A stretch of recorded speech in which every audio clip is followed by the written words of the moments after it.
Hey guys, Tomer here and welcome to a video. This is a video that I'm not particularly happy about, making. You see, this video is really just... I'm gonna talk about Gamergate, an online consumer movement about about the ethical concerns and corrupt journalists. This is a topic I want to touch. I wanted to keep my YouTube channel out of this.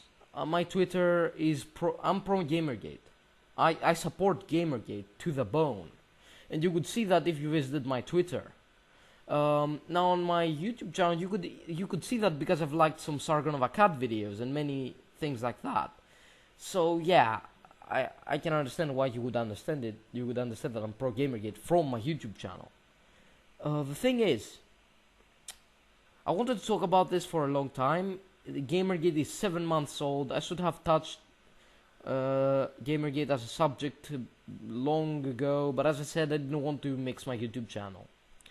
Anyways, the thing is, Gamergate is a consumer movement, not a harassment campaign against women, not a harassment campaign against homosexuals, not a campaign against a campaign against racist. It's not really a campaign against racists, but I would like it to become a campaign against racists. I don't like racists. It's not a campaign against black people or Asian people or whatever. It's just that a consumer movement. It's a consumer movement about ethics in games journalism. You see, there were corrupt journalists, and these corrupt journalists were discovered by the public. That's what sparked Gamergate. There were many such discoveries about corruption in the gaming press and in the gaming media. So that's the thing. The gamers didn't like it. So because the corrupt people knew that the angry peasants with their pitchforks and torches were coming for them, they simply didn't want to be hunted down. They didn't want to leave this industry. They liked being corrupt. So essentially what happened is, on the 28th of August, they called gamers misogynistic, they called gamers white misogynistic racists and basement dwellers. The same shit that we've been hearing since the fucking 80s. So yeah, since the start of gaming, we've been hearing this shit all the time. And the media, the gaming media, was there to protect us. The journalists were there to defend this hobby. Now the journalists turned back and fled. That's what pisses me off so much about this whole thing. The thing is, these journalists, after accusing us of these things, they had an intention. They didn't just accuse us. They accused us so SJWs, or social justice warriors, and feminists, third wave radical feminists, got into the whole debate because of, because we were accused of being racists and homophobes and all these other kinds of things. You see, being a misogynist is hated by radical feminists. Well, being a misogynist is hated by many people, but radical feminists just hate it more than everyone, more than anyone else. So yeah, anyways, the thing is, radical feminists jumped on it, and instead of checking if these accusations were true, they just jumped on it and started attacking us because of these accusations that, again, have no fucking evidence. Yeah, there might be some sexists, there might be some racists, there might be some people like that in the video games industry. But that's because the video games industry is so large. A few bad apples spoil the bunch, apparently. So, essentially, the thing is, it just seems really fucking horrible to not check if the accusations were true. But that's what radical feminists are always doing. Radical feminists are not about fucking sanity and rational thinking. They're about fucking extremes and man-hating. So yeah, these social justice warriors and these radical feminists joined in, and and then there were some opportunists like Anita Sarkeesian and Brianna Hu, who tried to get a reaction from people. You see, they said the most hateful things about gamers and stuff like that, and they wanted a response. They wanted you to say, "Oh, fuck you, bitch." They wanted you to say that because then they could show that to people and say, "Oh, I'm so harassed, I'm so oppressed. Please give me money."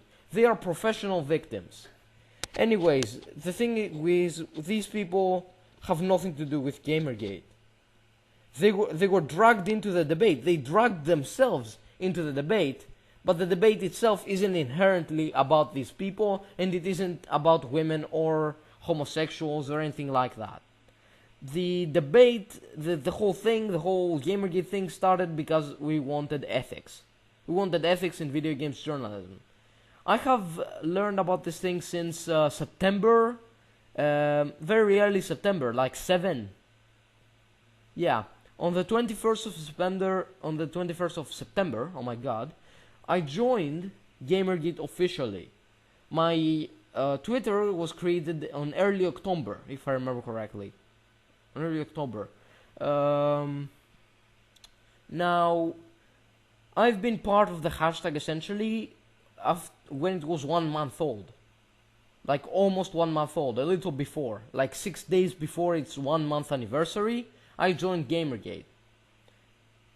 Not 6 days, 7 days. 7 days before its anniversary. So I'm a very early member. And I've been there for all these 6 months of since I joined. In all these 6 months, I haven't seen any harassment. I haven't seen any hate speech against black people. I haven't seen any hate speech against women, anything like that. And even if people always say that there is harassment in the hashtag, and some people are actually harassing people through the hashtag, I've never seen that. If you can provide me with evidence of that happening, then I would totally be convinced. But I've never seen that. And most of these harassing attempts weren't even done using the hashtag, and they were done by third-party trolls. That's confirmed. So, yeah, where's your evidence?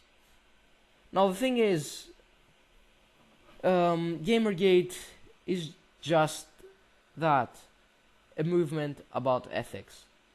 The thing is, it has been, because of these people, these SJWs and these radical feminists, many Gamergaters just seem to attack these people instead of focusing on the corrupt people. And they seem to be doing it using the hashtag. So yeah, that's something that we don't want.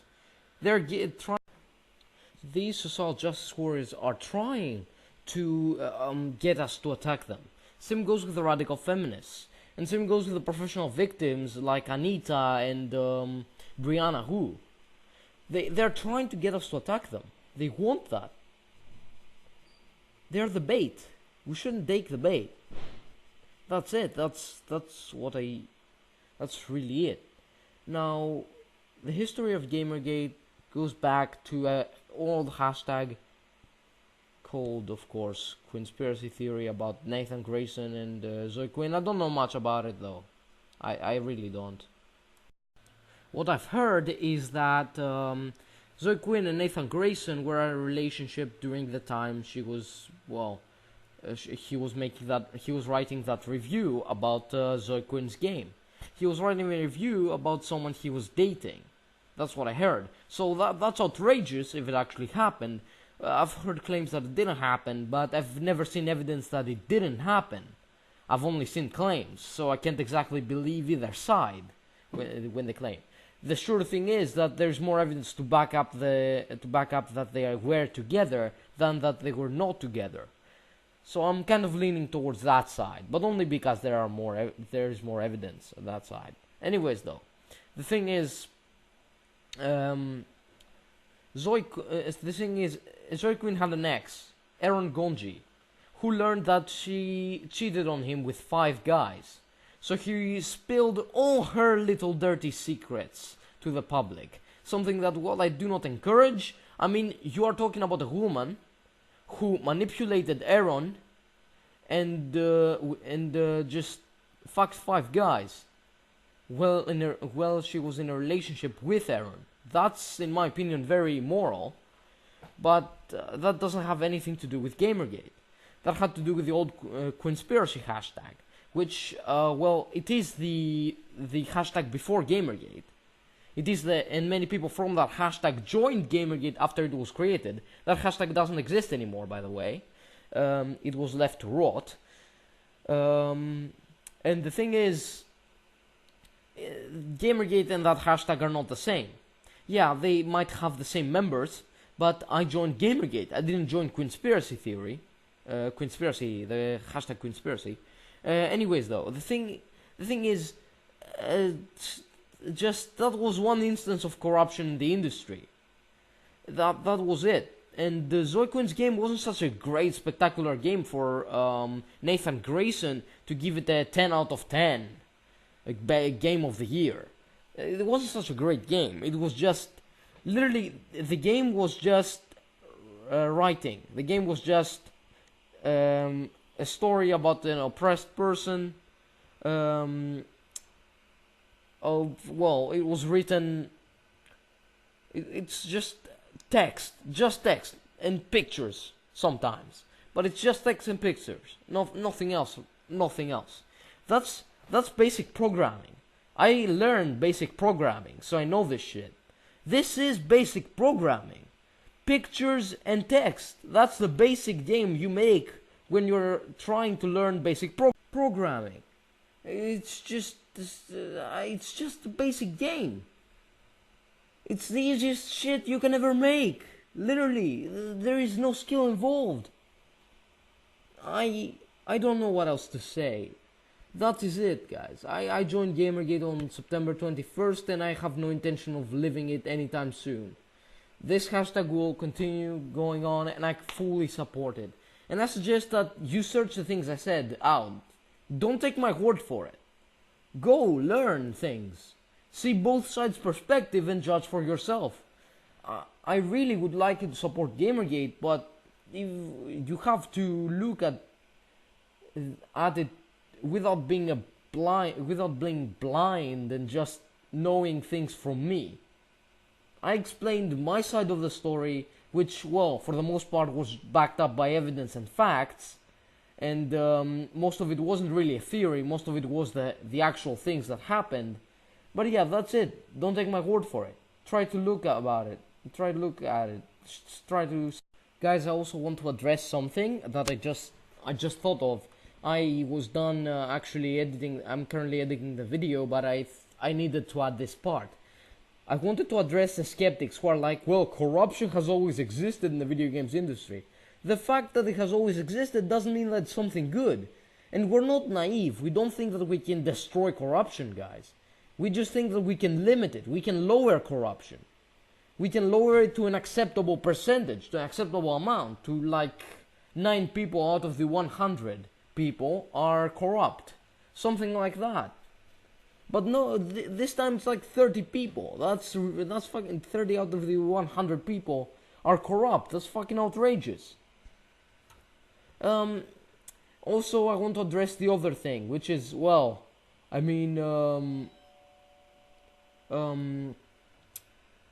Gamergate is just a movement of it's just a hateful movement because they are just slacktivists and they have never achieved anything. We have achieved many things. Gamergate has achieved many things. Believe it or not, Gamergate has achieved many things. I can give you a list of achievements in the description below. So yeah, don't be ignorant. Try to search about Gamergate. Don't just sit there and think to yourself, why is this Gamergate needed? It is needed. We're trying to help the industry. Even if the industry had always corruption, that doesn't mean it's a good thing. So yeah, I'm gonna end it here. Thank you guys for watching, and thank you for taking the time to actually watch. I know this video is just, for the most of you, just a waste of time, so yeah. I'm going back to my normal content. For today, I might upload a video. So yeah, stay tuned for more Medieval 2 Total War.